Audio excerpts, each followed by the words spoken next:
Assalamualaikum warahmatullahi wabarakatuh. Kembali lagi di pembahasan pemrograman akuntansi 2. Kali ini kita akan bahas tentang transaksi pembelian dan invoice. Nah, di sini pada tahap pertama untuk transaksi pembelian kita akan buat model terlebih dahulu ya. Ada model pembelian, kemudian detail pembelian dan beli. Ada 3. Model tersebut sudah ada semua, hanya tinggal kalian memasukkan coding untuk masing-masing model. Nah, ini coding untuk model pembelian, yang ini untuk model detail pembelian, dan yang ini untuk coding model beli. Nah, kalian masukkan ya ketiga coding untuk masing-masing model tersebut. Nanti setelah itu baru kita lanjutkan ke pembuatan controller ya, setelah 3 model tadi dibuatkan codingnya. Nah, ini 3 model ya dari pembelian, detail pembelian dan beli, masing-masing sudah dimasukkan codingnya ya, tadi sesuai yang ada di modul. Nah, selanjutnya kalau 3 model ini sudah kalian eksekusi, baru kita membuat controller pembelian ya. Nah, di sini pakai resource PHP Artisan Make Controller pembelian controller dan detail pembelian controller. Ya, kita masukkan dulu controllernya pakai terminal ya.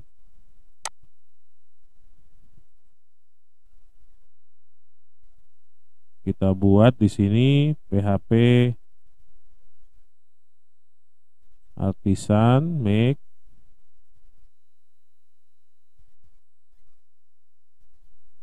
Controller, namanya pembelian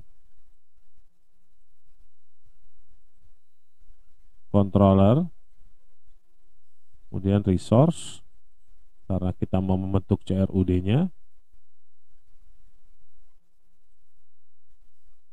Satu lagi detail pembelian ya. Tambahkan dulu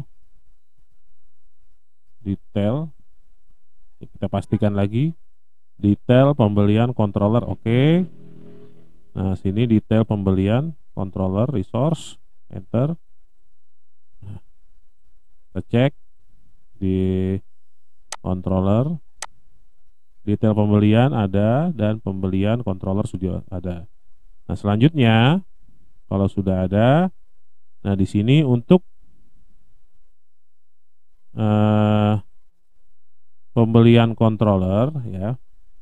Di sini nih ada kesalahan nih. Setelah berhasil membuat controller pemesanan dan detail pemesanan. Ini salah. Controller pembelian dan detail pembelian ya. Karena sesuai yang ada di sini. Silahkan buka pembelian controller. Nah, masukkan coding. Kita buka dulu pembelian controllernya.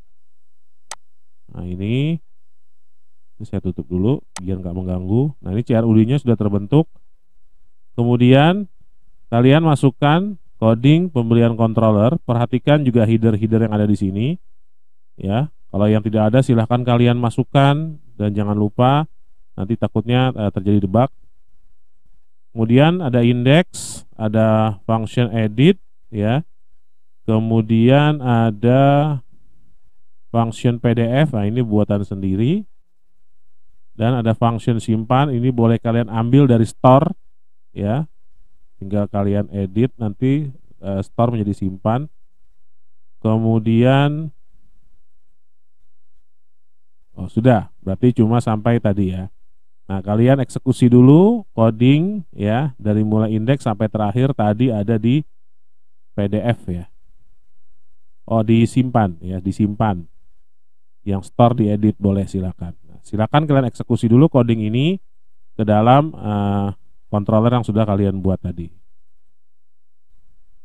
Nah, ini codingnya ya, yang ada di pembelian controller sudah dimasukkan dengan header yang dibutuhkan tadi. Kalau misalkan cuma ada satu ini saja, ketika kalian buat berarti sisanya kalian tinggal tambahkan. Dan kelas dan functionnya juga sudah ada ya, function-functionnya apa saja kalian sesuaikan ya, dari mulai indeks sampai dengan terakhir tadi simpan. Selanjutnya adalah kita men-setting root-nya ya, root untuk pembelian. Ada untuk indeksnya, ada untuk edit dan simpan. Nah, di sini kebetulan saya sudah membuat root-nya. Ya, di sini root get untuk pembelian yang indeks. Kemudian untuk yang edit dan simpan. Ya, sesuai dengan yang ada di sini. Pembelian controller add index, pembelian controller add edit, dan pembelian controller add simpan. Jadi masing-masing sudah ada ya. Nah, kalian masukkan nih 3 seperti ini. Kalau sudah, nah kita buat view-nya, membuat tampilan transaksi pembelian. Ya, kita buka view-nya, kemudian buat folder pembelian, kemudian buat lagi pembelian titik blade. Nah, di sini kita buka view-nya. Kemudian di sini kita buat folder pembelian.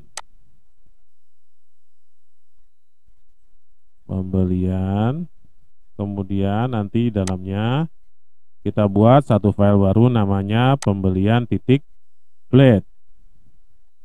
Pembelian titik blade ya. Titik PHP. Nah, kalau sudah kalian masukkan nih ya coding untuk pembelian titik blade-nya. Lumayan ya sampai sini. Kemudian bikin file view lagi namanya beli titik blade. Nah, nanti masukkan sampai dengan sini ya. Nah, kita buat dulu 2 sekaligus deh biar enak kerjainnya. New file lagi, beli titik blade titik PHP. Nah, ada 2 ya yang kosong ya, pembelian dan beli titik blade. Nah, kalian masukkan 2 sekaligus dengan 2 file berbeda ya, bukan ditumpuk. Ini untuk coding belinya, yang ini untuk coding pembelian ya. Nanti kalian masukkan ke masing-masing filenya. Ingat ya, jangan ditumpuk jadi satu file, tapi masing-masing. Ada pembelian titik blade dan satu lagi beli titik blade. Nah, ini untuk coding pembelian titik blade-nya. Lalu untuk beli titik blade-nya juga sudah dimasukkan ya. Jadi jangan ditumpuk tapi masing-masing file ya. Selanjutnya setelah pembelian dan beli dimasukkan untuk source code-nya, kita lihat setting untuk layout-nya. Nah, di sub menunya berubah untuk yang pembelian menjadi root pembelian titik transaksi.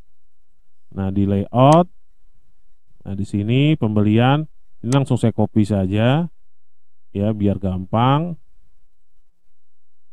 Kemudian di sini di pembelian tinggal diganti pembelian titik transaksi. Kalau sudah, coba kita tes ya di browsernya. Saya refresh. Karena saya sudah login, kemudian transaksi pembelian. Nah, di sini cetak order not defined. Karena kenapa? Karena ini belum dibuat ya. Ini belum dibuat di pembelian titik blade. Ya, belum dibuat. Nah, kita lihat di pembelian titik blade. Di sini ada. Ini ada root cetak order nih. Ya. Belum dibuat, sementara saya nonaktifkan dulu mungkin.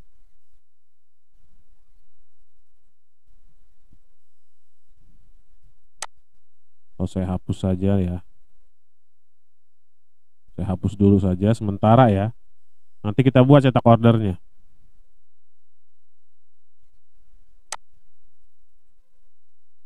Nah, ini kan nanti cetak invoice nih ya. Nah, ini nanti akan ada tombol cetak invoice. Nanti kita buat cetak ordernya setelah ini. Nah, ini akan seperti ini hasilnya ya. Ini ditarik dari pemesanan sebelumnya yang dilakukan gitu ya. Nah, setelah pemesanan ini dibuat, ya. Setelah pemesanan ini dibuat, nanti akan ditarik ke transaksi pembelian, ya. Di video sebelumnya saya sudah jelaskan bahwa pembelian itu akan nampil setelah terjadi pemesanan. Nah, ketika kalian melakukan pemesanan di video sebelumnya itu kan kesimpan, tapi nggak kelihatan. Nah, kelihatannya di sini nih, di transaksi pembelian. Nah, ini dilakukan tanggal 17. Ya, kemarin ketika saya menjalankan program di tanggal 17, nah ini melakukan pemesanan dengan nomor 001. Ya, nah nanti baru kita bisa cetak invoice. Nah, di sini ini ada tombol hapus. Ya, ini saya hilangkan tombol hapusnya ya. Saya tidak memakai tombol hapus karena untuk transaksi pembelian ini tidak bisa dihapus. Yang bisa dihapus nanti itemnya gitu ya. Tapi untuk yang transaksi pembeliannya tidak bisa dihapus. Makanya di sini saya tidak menggunakan tombol hapus yang ada di modul. Saya hilangkan. Ya, nanti tinggal kita fokus ke invoice-nya. Ini saya nonaktifkan tadi karena cetak ordernya belum ada gitu ya. Nah, selanjutnya kita buat untuk cetak ordernya agar invoice-nya ini bisa berjalan. Selanjutnya kita buat invoice-nya ya. Kita buat invoice-nya untuk yang cetak order tadi. Kalian buat folder baru pada view dengan nama laporan, lalu buat file faktur.blade. Oke, kita buat di sini di view, kita buat folder baru dengan nama laporan. Kemudian ya, kita buat file baru dengan nama faktur.blade.php ya.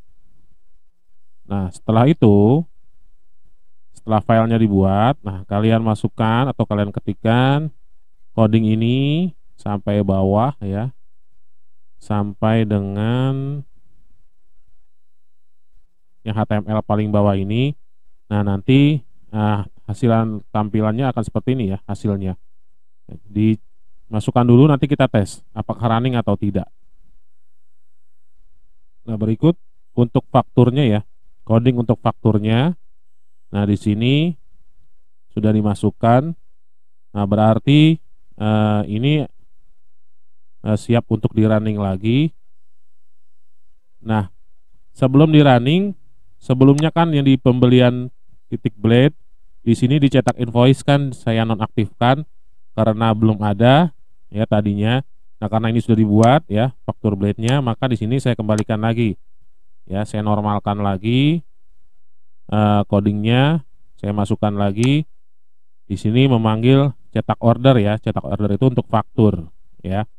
Nah, di sini nanti kita running lagi gitu ya. Kita running lagi, kita tes untuk cetak ordernya yang sebelumnya non aktif. Nah, berarti nanti akan ada di posisi aktif. Nah, sekarang kita coba untuk running via browser ya. Kita coba running ya di pembeliannya. Kita klik pembelian. Nah, di sini root cetak order PDF not defined. Ya, kalian perhatikan di sini di codingnya. Ya. Di sini root cetak order not defined. Artinya pemanggilan cetak order ini ya di rootnya belum dibuat gitu ya. Kita lihat apakah di modul dibahas atau tidak. Nah, di sini tidak dibahas membuat root untuk cetak order ya. Tahu-tahu langsung menampilkan saja. Nah, kita buat nih, kita harus buat rootnya. Buatnya di mana? Nah, di sini di web.php. Nah, ini tambahkan coding ya untuk root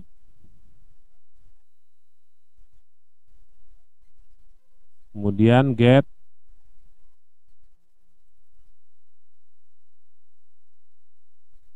nah letaknya di mana tadi ya, faktur itu di laporan, kemudian faktur ya, faktur slash, nah di sini dibuat invoice ya. Invoice.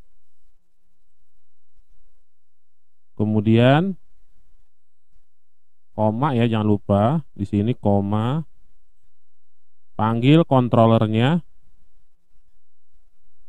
pembelian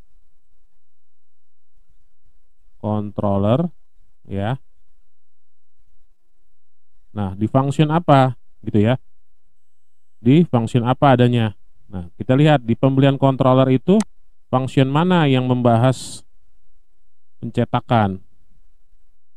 Ya, ada function PDF nih. Ya, faktur itu ya atau cetak order tadi ya, hasilnya faktur itu adanya di function PDF. Nah, berarti di sini kalian panggil function add PDF. Ya. Kemudian nah, name-nya tadi name-nya ketika dipanggil apa? Nah, kita lihat di pembelian controller, di pembelian blade, maaf tadi ya. Di pembelian blade ini dipanggilnya cetak order PDF. Nah, berarti name-nya di sini name dalam kurung cetak titik order ya. Cetak titik order kemudian PDF. Ya, cetak titik order PDF. Jangan lupa di sini titik koma ya. Sesuaikan dengan pemanggilan ini. Cetak titik order PDF. Nah, berarti di sininya cetak titik order PDF lalu titik koma. Kalau sudah, kita kembali lagi ke browser.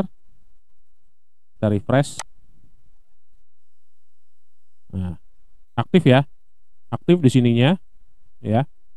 Invoice-nya aktif, tapi coba kita cetak dulu.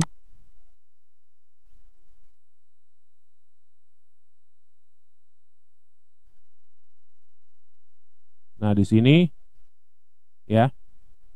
Di sini masih berantakan ya, belum saya atur lagi, tapi di sini itemnya nampil ya. Itemnya nampil.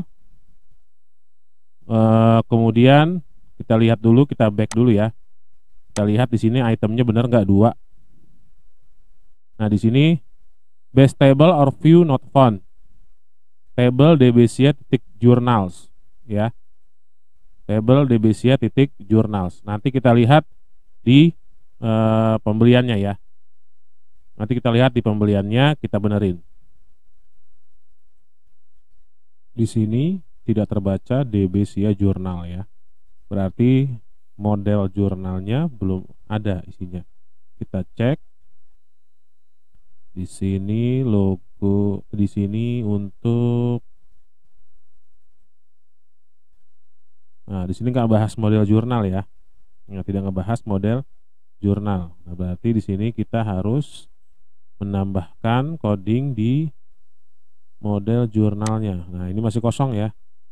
Caranya saya ngambil saja dari, nah, sini saya ngambil di sini ya.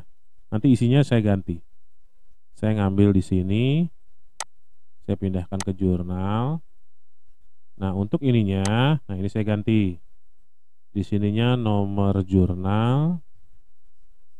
Kemudian sininya false, string, timestampnya false. Kemudian tabelnya, nah di sini jurnal. Jurnal. Kemudian fieldnya di sini nomor jurnal. Kemudian keterangan.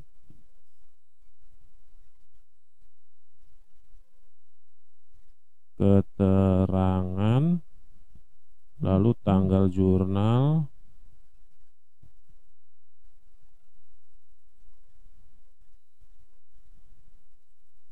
Kemudian di sininya nomor akun. Nomor akun serta debit dan kredit. Sininya debit. Dan di sininya kredit ya. Sudah. Nah, model jurnalnya sudah Nah, sekarang kita coba lagi. Kita coba lagi menjalankan di sini. Nah, bisa ya. Itemnya 2 ya, itemnya 2. Kita cek dulu di invoice tadi benar nggak? Kita cetak invoice. Nah, ini sudah saya benarkan ya. Logonya menjadi kecil, tadi kalau saya agak besar. Itemnya 2, mouse dan router 400 dan 900 ya. Berarti kita kembali lagi ke sini. Nah, ini 400 dan 900, betul ya. Sedangkan untuk tombol hapus yang ada di dalam ini sebenarnya kita tidak bisa menghapus item ya kalau sudah mau melakukan pembelian. Jadi item ini bisa dihapus ketika tadi kalian melakukan pemesanan gitu ya. Jadi sebelum pemesanannya itu disimpan total, cek kembali barangnya.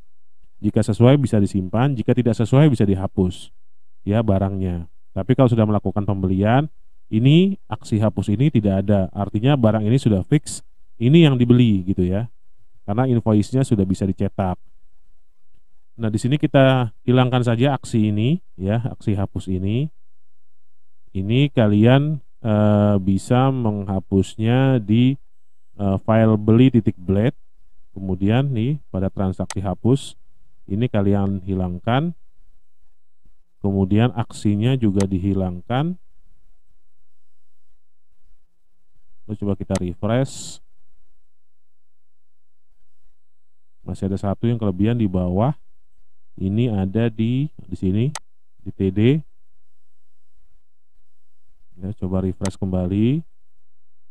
Nah, sudah ya. Nah, kalau sudah seperti ini, nah, ini nanti kalaupun ada kesalahan nanti kalian bisa lakukan retur gitu ya. Nah, kita klik simpan pembelian dulu.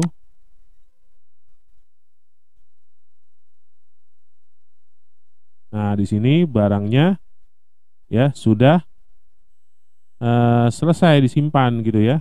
Artinya barang ini sudah masuk. Kita cek saja tabelnya.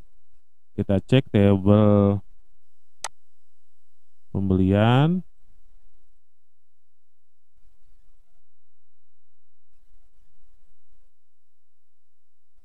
Kita cek pembelian. Nah, ini masuk tadi ya. Ya, yang terakhir nih. Ini masuk, sudah masuk pembelian yang kalian lakukan. Berarti sudah tersimpan. Nah, selanjutnya jika memang tadi ada kesalahan, nah kalian bisa melakukan retur ya. Kalian bisa melakukan retur barang tersebut, berapa item yang akan diretur. Nah, saya rasa pembahasan dari saya sampai sini dulu. Mudah-mudahan apa yang saya sampaikan tadi dari awal sampai akhir bermanfaat untuk kalian. Nah, selanjutnya nanti di pembahasan berikutnya baru kita akan bahas tentang retur dari pembelian yang mungkin dirasa ada kesalahan. Baik, terima kasih atas perhatiannya. Saya akhiri. Assalamualaikum warahmatullahi wabarakatuh.